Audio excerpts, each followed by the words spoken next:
Bonjour à tous, mon nom est Joseph-Antoine Migdilani. Aujourd'hui, je suis accompagné de Karim Zaker, notre gestionnaire de portefeuille. Bienvenue dans notre capsule web trimestrielle. Karim, on a un bel ordre du jour aujourd'hui. Il y a quelques points que j'aimerais survoler avec toi. Premièrement, que tu nous parles un peu de comment les marchés se sont positionnés en 2025.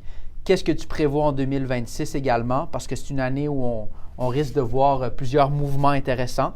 Oui. Et à la fin de la vidéo, je vais prendre le temps d'expliquer puis de donner les chiffres exacts pour ce qui est des contributions REER, contributions CELI avec les nouveaux droits CELI 2026 et également les contributions pour le CELIAP, qui est un outil très intéressant pour les prochains acheteurs de propriété. Donc, sans plus tarder, Karim, avant de commencer, je te poserai la question, comment a été le temps des fêtes pour toi? C'était très agréable.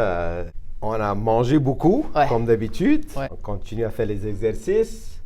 J'ai quand même pas mal une grosse famille entre mon épouse et moi, de mon côté. Puis, ça fait beaucoup des soirées. Ouais.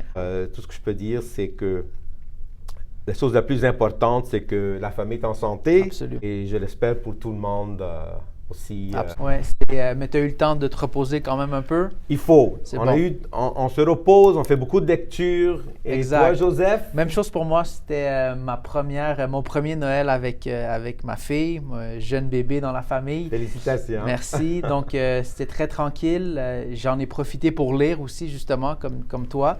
Et il y a une statistique que j'ai trouvée intéressante que je voulais partager avec nos auditeurs. Avec les accès en ligne, avec les investisseurs qui sont autonomes, il y a une statistique qui est sortie qui démontre que les gens maintenant qui investissent par eux-mêmes achètent, quand ils achètent une position ou une action, ils la gardent en moyenne 5 mois. Donc, c'est vraiment pas beaucoup parce que justement, c'est facile d'acheter et de vendre maintenant. Et justement, ça l'amène à une autre statistique qui démontre que les gens qui sont les plus profitables avec leur gestion de portefeuille, c'est ceux qui sont investis sur le long terme. Fait qu'on en parle souvent, mais on veut remettre de l'emphase là-dessus. C'est important de se rappeler que quand on sélectionne une entreprise dans notre portefeuille, on l'achète pour la garder sur le long terme parce que c'est une entreprise qui a de la croissance pour nous sur le long terme. Effectivement. Alors, souvent, c'est les jeunes personnes qui spéculent beaucoup. Oui. Et souvent, j'entends que mon voisin ou mon frère ou mon ami m'a donné un tip. J'ai investi dans ce tip sans aucune recherche. Ouais. Et je veux vous dire, 9 fois sur 10, ça ne fonctionne pas. Non. Ça ne fonctionne pas. Ouais. Alors, et aussi, je veux mentionner que beaucoup de ces investisseurs-là, les plus jeunes, n'ont pas vécu une correction majeure. Non. Et je peux vous dire, une fois qu'on traverse une correction majeure, puis j'en ai fait des corrections dans ma carrière, 35 ans, là, puis ça change la façon de placer nos sous. Le minding change complètement. C'est sûr.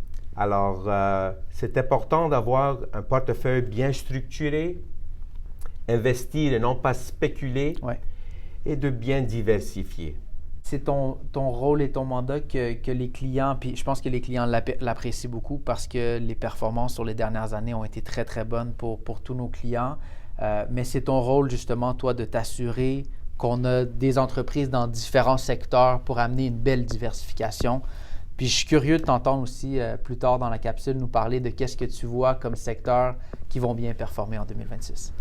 Mais revenons à 2025 pour commencer. Comment ça a été l'année 2025, Karim? C'était une bonne année avec des rendements à double chiffre pour tous les portefeuilles de conservateurs, équilibrés, croissance et croissance maximale. Excellent.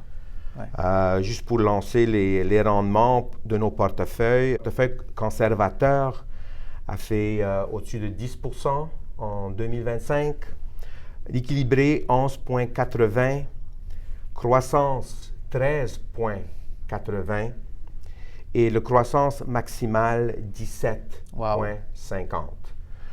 Regardez, il faut dire qu'il y a certains marchés qui ont mieux performé que nos portefeuilles.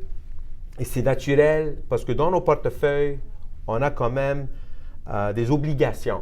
Et les obligations ne vont pas faire comme les marchés boursiers. Non. Mais les obligations sont là pour protéger le portefeuille de la volatilité. Et il faut aussi mentionner qu'on a eu, Joseph, 3 années consécutives avec des rendements à double chiffre. C'est excellent. OK? Alors, c'est excellent. Je suis très heureux de ça. Alors, sur les 5 dernières années, on a eu une mauvaise année qui est 2022, qui est un cycle économique plus ou moins. Et il faut s'attendre à une année négative plus ou moins à chaque 5 à 7 ans. Exact. C'est très naturel. OK?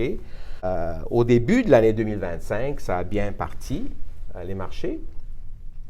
Et entre février et fin avril, la S&P 500 a une chute d'à peu près 23%. On appelle ça un waterfall correction en anglais. Et puis, la S&P a fini l'année avec un rendement de plus 16%. Wow. Alors, ceux qui essaient de timer les marchés, c'est très difficile de le faire. C'est pratiquement un jeu que vous allez perdre. La clé, c'est de vraiment acheter des bonnes compagnies solides avec du cash flow. OK? On regarde le cash flow dans les secteurs en pleine croissance et en plus de ça, de diversifier tout le portefeuille et gérer le risque à l'intérieur de ce portefeuille-là avec des métaux précieux, énergie, utilités, etc. Ça nous amène à, parce qu'on est en début d'année, ça m'amène à l'autre question. Comment tu envisages, puis qu'est-ce que tu prévois dans les marchés en 2026? Alors, en toute sincérité, 2026 va être fort probable une année volatile. Pourquoi je dis ça? Premièrement, on est dans la 2e année du cycle présidentiel aux États-Unis. C'est souvent l'année la plus difficile pour les marchés, en particulier la S&P 500. Ça ne veut pas dire qu'il faut abandonner les marchés, mais ça va être probablement une année volatile. OK? Une autre raison, c'est que c'est une année où il y a les élections à mi-mandat. Et il y aura beaucoup de discussions politiques. Ça amène de l'incertitude qui fait que les investisseurs deviennent un petit peu nerveux. Alors, personnellement, je crois que le premier trimestre va être correct. Le 2e et 3e trimestre va être très volatile. Et on va finir, une fois la certitude est derrière nous, le 4e trimestre va fort probable être bon. Alors, je prévois quand même une bonne année, mais la clé pour 2026, c'est d'être investi dans des bons secteurs. Acheter l'indice simplement peut possiblement ne pas bien fonctionner cette année. Et les secteurs que je crois qui vont probablement surperformer, et pour des raisons qu'il y aura de l'incertitude, pour des raisons où on va fort probablement avoir de l'inflation, les taux d'intérêt à court terme vont peut-être stagner, ils vont rester où est-ce qu'ils sont, peut-être baisser un petit peu, mais le long terme monte à cause des événements géopolitiques. Je prévois que le secteur services financiers va bien performer, le côté utilité et énergie va bien performer, les métaux précieux vont bien performer. En général, ce qui est des actifs réels va fort probablement bien performer cette année. Intéressant. Le secteur technologie a bien performé pendant les 3-4 dernières années.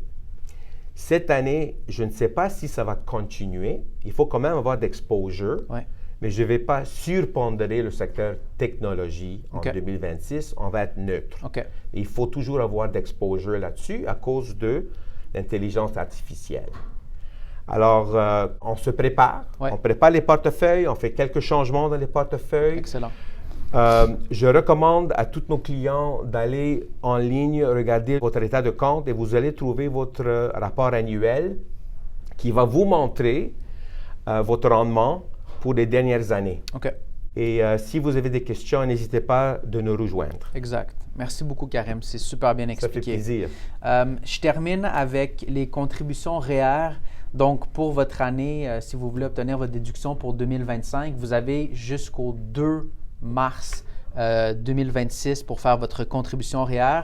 c'est le moindre des deux montants suivants, donc soit 18% de votre revenu de 2024 ou sinon, on est à 32 490 $ pour la contribution REER qui est applicable au maximum là, pour 2025. Pour ce qui est des contributions CELI, nouveau droit de contribution CELI pour cette année, on est à 7 000 $ comme l'année dernière. Et puis pour quelqu'un qui n'a jamais contribué dans un CELI, si on cumule depuis l'ouverture du compte CELI, on est à 109 000 $ de contribution CELI. Et finalement, pour le CELIAP, c'est bon pour les enfants de nos clients aussi. On a plusieurs de nos clients qui ont voulu aider leurs enfants à acheter une première propriété parce qu'on le sait, le prix est rendu assez élevé. Les prix moyens sont assez élevés. Ouais. Le CELIAP, on est à un montant de 8 000 $ pour cette année pour un cumulatif total de 40 000 $ pour les contributions du CELIAP. Donc, c'est ce qui résume les contributions avec les nouveaux chiffres pour les comptes enregistrés intéressants pour nos clients et nos auditeurs. Et finalement, je termine toujours en mentionnant à nos clients que si jamais il y a un membre de la famille, un ami, un collègue qui aimerait avoir une deuxième opinion simplement de son plan financier, de son portefeuille, même s'il n'est pas client avec nous, donnez-lui nos coordonnées. Ça va nous faire un grand plaisir de booker une rencontre avec lui. Je vais mettre mon numéro de téléphone et mon courriel dans le bas du vidéo. Donc, si jamais vous êtes intéressé, n'hésitez pas à nous écrire.